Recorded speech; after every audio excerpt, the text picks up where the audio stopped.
Please be seated. Now, I want those of you who are not used to this kind of ruckus in church on a morning such as this to just forgive our excitement. You see, it has been long in coming. Many of us have gone very close to the mountaintop of getting this done, but it was never realized. So I lift my hat to those persons who, through hard work and a whole lot of effort, has made this reunion a possibility. Say amen. Amen.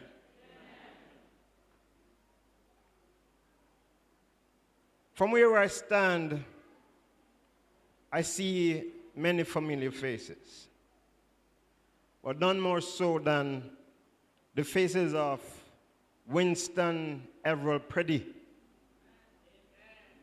and Mrs. Sonia Preddy, who a lot of you don't know is my mother, but it's okay. We are welcoming you today in this sanctuary to worship God. This morning as I came in, went to the vestry, I saw a face at the door on my way to the vestry. And as I looked, I recognized the face, Douglas Golden. He hasn't changed. His laughter hasn't changed. His facial expression hasn't changed. And I had to hug him for a couple seconds well. Good to see you. Can you imagine? I read for you a quote from the book Education by Ellen G. White. It says, "True education does not ignore the value of scientific knowledge or literary acquirements. But above information, it values power, above power, goodness, above intellectual acquirements, character. The world does not need much men of great intellect as men of noble character. It needs men in whom ability is controlled by steadfast principle, Mr. Principle." With this in mind, I can recall as we entered the noble entrance of the noble institution of Maple High School, the sign that says, "Christ, the source of all knowledge." It was always prominently displayed as you went to school. This sign was by no means a mistake. It was never a fluke. For indeed, the characters and lives transformed over the years was more than just about book learning. It was also about making young men and young women into individuals who would not only make an impact in the world of work or academia, but also through their lifestyles assist in the character development of those they come in contact with, whether in their communities or even in their churches. Because as educated Christians, our educated Christians still remains our nation's best bet for a brighter tomorrow.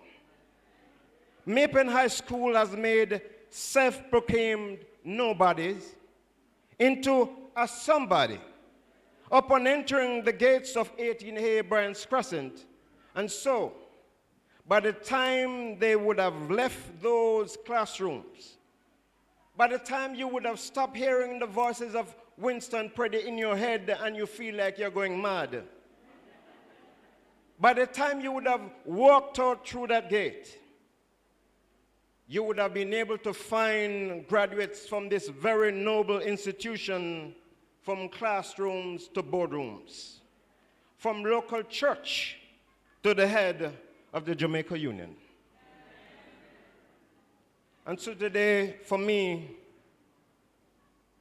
this service is more than just recognizing a school.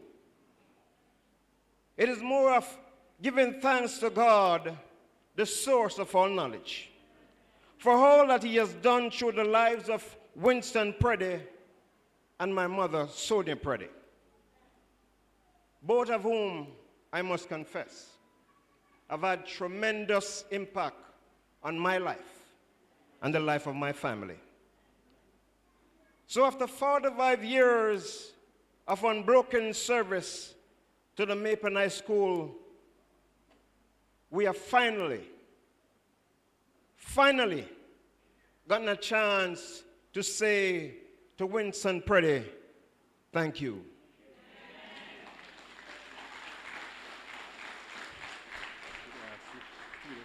Yeah, man. And so in recognizing this gentleman, I'm asking all the students, no matter where you are, to stand, and we're going to gaze at that man. And I don't know how long you can be clapping, but I want you to clap him.